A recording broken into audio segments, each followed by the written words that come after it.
ஆஸ்திரேலியாவுக்கு தண்ணி காட்டிய ஆப்கானிஸ்தான். 2 வீரர்கள் வைத்த ஆப்பு. கலங்கிய ஸ்மித். திருந்திவிட்ட ஸ்மித் அவுட் கேட்டதை வாபஸ் வாங்கி நெகிழ வைத்த ஆஸ்திரேலியா. என்ன நடந்தது? அவுட்டான ரோஹித் பாகிஸ்தானுக்கு ஆதரவாக சிறுவன் செய்த செயல். ஐசிசி தொடர்களில் தொடர்ந்து அதிக போட்டிகளை வென்ற இந்திய அணி கேப்டன் யார்? சாம்பியன்ஸ் டிராபி தொடரில் வாழ்வா சாவா ஆட்டத்தில் களமிறங்கிய ஆப்கானிஸ்தான் அணி ஆஸ்திரேலியாவிற்கு எதிராக அபாரமான ஒரு ஆட்டத்தை வெளிப்படுத்தியிருக்கிறது. லாகூரில் நடைபெற்ற குரூப் பி ஆட்டத்தில் ஆப்கானிஸ்தான் அணி வெற்றி பெற்றால் மட்டுமே அரையிறுதி சுற்றுக்கு செல்ல முடியும். இந்த சூழலில் இங்கிலாந்தை வீழ்த்திய அதே பலத்துடன் ஆப்கானிஸ்தான் இன்று களமிறங்கியது. ஆனால் இங்கிலாந்தை வேண்டுமென்றால் எளிதில் வீழ்த்தலாம். நாங்கள் உலக சாம்பியன் என்பதை ஆஸ்திரேலியா முதல் ஓவரிலே நிரூபித்தது. ஆஸ்திரேலியாவின் சென்சர் ஜான்சன் வீசிய ஒரு பந்தை எதிர்கொள்ள முடியாமல் குர்பாஸ் அவுட் ஆனார். கடந்த போட்டியில் 177 ரன்கள் விளாசிய இப்ராஹிம் சாட்டன் 22 ரன்களிலும் ஆட்டம் இழக்க, ரஹ்மத் ஷா 12 ரன்களிலும் கேப்டன் ஹஸ்மதுல்லா 20 ரன்களிலும் ஆட்டம் இழந்தனர். எனினும் 3வது வீரராக களமிறங்கிய செதுக்குல்லா அட்டல் அபாரமான ஆட்டத்தை வெளிப்படுத்தினார். ஒரு பக்கம் விக்கெட்டுகள் சரிந்தாலும் அட்டல் அதிரடியாக விளையாடி 95 பந்துகளில் 85 ரன்கள் சேர்த்தார். 6 பவுண்டரி 3 சிக்சர்களை அடித்த அட்டல் பெரிய இன்னிங்ஸ் ஆடுவார் என எதிர்பார்க்கப்பட்ட நிலையில் முக்கிய கட்டத்தில் வெளியேறினார். இதனால் ஆப்கானிஸ்தான் அணி 7 விக்கெட் இழப்பிற்கு 199 ரன்கள் மட்டுமே எடுத்தது. இதன் காரணமாக ஆப்கானிஸ்தானை எளிதில் சுருட்டிவிடலாம் என ஆஸ்திரேலிய வீரர்கள் ஆசையில் இருந்தனர். அப்போதுதான் களமிறங்கிய அஸ்மதுல்லா உமர்சாய் தன் வாழ்நாளில் சிறந்த இன்னிங்ஸ் ஒன்றை ஆடினார். அதுவும் ஆஸ்திரேலியாவுக்கு எதிராக 5 சிக்சர் 1 பவுண்டரி என அதிரடி காட்டினார். இதன் காரணமாக அவர் 63 பந்துகளில் 67 ரன்கள் விளாசினார். இதனால் ஆப்கானிஸ்தான் அணி 80 ஓவர் முடிவில் 273 ரன்கள் எடுத்தது. இன்றைய ஆட்டத்தில் ஆஸ்திரேலிய அணி 17/37 ரன்களை கூடுதலாக வழங்கியிருப்பது ஆட்டத்தில் பெரிய திருப்புமுனை ஏற்படுத்தும் என எதிர்பார்க்கப்படுகிறது. இதன் காரணமாக 50 ஓவர் முடிவில் ஆப்கானிஸ்தான் அணி 273 ரன்களில் அனைத்து விக்கெட்டுகளையும் இழந்தனர். ஆஸ்திரேலியா பந்துவீச்சு தரப்பில் ஆடம் சம்பா, ஸ்பென்சர் ஜான்சன் ஆகியோர் தலா 2 விக்கெட்டுகளையும் பெண் 3 விக்கெட்டுகளையும் வீழ்த்தினார். திருந்திவிட்ட ஸ்மித் அவுட் கேட்டதை வாபஸ் வாங்கி நெகிழ வைத்த ஆஸ்திரேலியா.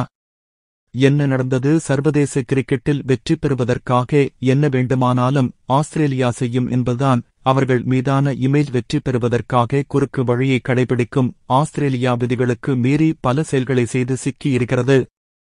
குறிப்பாக ஆஸ்திரேலிய அணியின் தற்போதைய கேப்டன் ஸ்மித் பந்தை சேதப்படுத்துவதற்காக பல மோசடிகளில் செய்து தடை கூட வாங்கியிருக்கிறார்.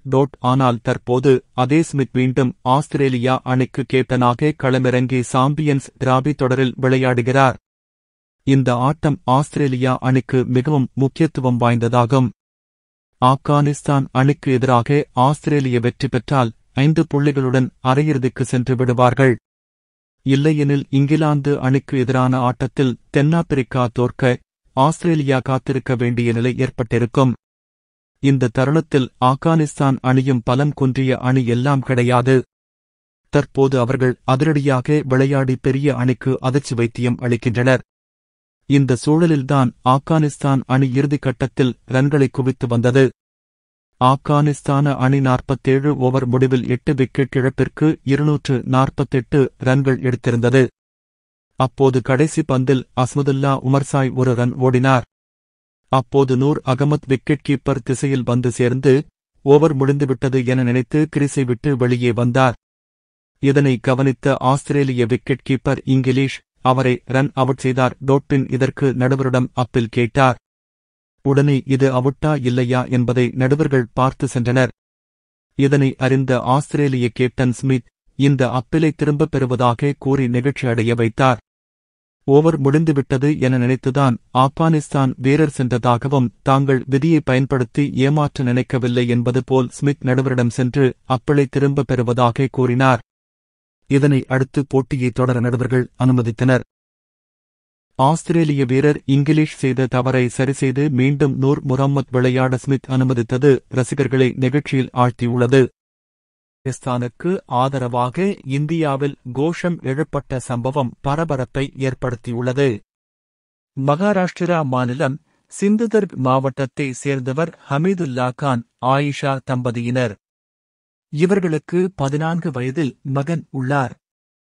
அதே பகுதியில் ஹமீதுல்லா கான் இரும்பு கடை ஒன்றை நடத்தி வருகிறார். இந்த நிலையில் அச்சிறுவன் இந்தியா பாகிஸ்தான் இடையேயான கிரிக்கெட் போட்டியினை வீட்டில் டிவி பார்த்துக் கொண்டிருந்தான். அப்போது இந்திய அணியின் கேப்டன் ரோஹித் அவுட் ஆகியுள்ளார். இதனால் உற்சாகத்தில் அச்சிறுவன் பாகிஸ்தானுக்கு ஆதரவாக கோஷம் எழுப்பியதாக தெரிகிறது. அப்போது அந்த வழியாக இருசக்கர வாகனத்தில் விஸ்வ இந்து பரிஷத் அமைப்பை சேர்ந்த சச்சின் பரத்கர் என்பவர் சென்றபோது சிறுவனின் கோஷமிட்டபடி ஓடியதை பார்த்து கோபமடைந்துள்ளார். அதன் பிறகு சிறுவனை பிடித்து பாகிஸ்தானுக்கு ஆதரவாக கோஷம் எழுப்பலாம் எனக் கூறி கண்டித்துள்ளார். மேலும் சிறுவனை அவரது பெற்றோரிடம் அழைத்துச் சென்று தேசவிரோத கோஷங்களை எழுப்புகிறீர்களா என்றும் கேள்வி எழுப்பியதால் அதிர்ச்சியடைந்தனர். இதனையடுத்து சச்சின் பரத்கர் காவல் நிலையத்தில் புகார் அளித்தார். புகாரின் அடிப்படையில் வழக்கு பதிவு செய்த காவல்துறையினர் ஹமீதுல்லா கான், அவரது மனைவி ஆயிஷா மற்றும் 14 வயது மகனை கைது செய்தனர். மேலும் அவர் நடத்தி வந்த இருப்பு கடையை புல்டோசர் மூலம் கடையை இடித்திருப்பது பெரும் அதிர்ச்சியை ஏற்படுத்தியுள்ளது. ஐசிசி தொடர்களில் தொடர்ந்து அதிக போட்டிகளை வென்ற இந்திய அணி கேப்டன் யார்? இந்திய கிரிக்கெட் அணி வரலாற்றிலேயே 3 ஐசிசி கோப்பைகளை வென்று தந்த ஒரே கேப்டன் என்றால் அது தோனிதான். தோனியின் இந்த சாதனையை விராட் கோலி, ரோஹித் சர்மா ஆகியோர் சமன் செய்வார்கள் என எதிர்பார்க்கப்பட்டது. ஆனால் விராட் கோலி தலைமையில் இந்திய அணி ஒருமுறை கூட ஐசிசி தொடரை வெல்லவில்லை. இந்த சூழலில் 5 ஐபிஎல் கோப்பையை வென்று தந்த ரோஹித் சர்மா ஐசிசி தொடரிலும் தோனியின் ரெக்கார்டு அருகே வரை வந்தார். ஆனால் 50 ஓவர் உலகக் கோப்பை இறுதிப் போட்டியில் இந்தியா தோல்வியை தழுவியது. இதேபோன்று உலக டெஸ்ட் சாம்பியன்ஷிப் இறுதிப் போட்டிகளும் தோற்ற இந்திய அணி ரோஹித் சர்மா தலைமையில் டி20 உலக கோப்பையை வென்றது. இந்த சூழலில் ஐசிசி தொடரின் தொடர்ந்து இந்திய அணியை வெற்றி பெற வைத்த கேப்டன்கள் யார் என்று தற்போது பார்க்கலாம். இந்த பட்டியலில் முதல் இடத்தில் இருப்பது மகேந்திர சிங் தோனி. தோனி தலைமையில் இந்திய அணி 2012ஆம் ஆண்டிலிருந்து 2014ஆம் ஆண்டு வரை தொடர்ந்து 12 போட்டிகளில் தோனி தலைமையில் வென்றது. இந்திய அணி கேப்டன் ரோஹித் சர்மா தலைமையில் இந்திய அணி 10 போட்டிகளில் தொடர்ந்து வெற்றி பெற்றது. 2023 50 வருட கோப்பையில் இந்திய அணி தொடர்ந்து 10 ஆட்டங்களில் வென்றது. எனினும் இறுதிப் போட்டியில் தோல்வியை தழுவியது. இதேபோன்று இந்திய அணியின் முன்னாள் கேப்டன் கங்குலி தலைமையில் இந்திய அணி தொடர்ந்து ஐசிசி தொடரில் 8 போட்டிகளில் வென்றது. 2003 50 உலகக் கோப்பையில் இந்திய அணி லீக் ஆட்டத்திலும் இறுதிப் போட்டியில் ஆஸ்திரேலியாவிடம் தோல்வியை தழுவியது குறிப்பிடத்தக்கது.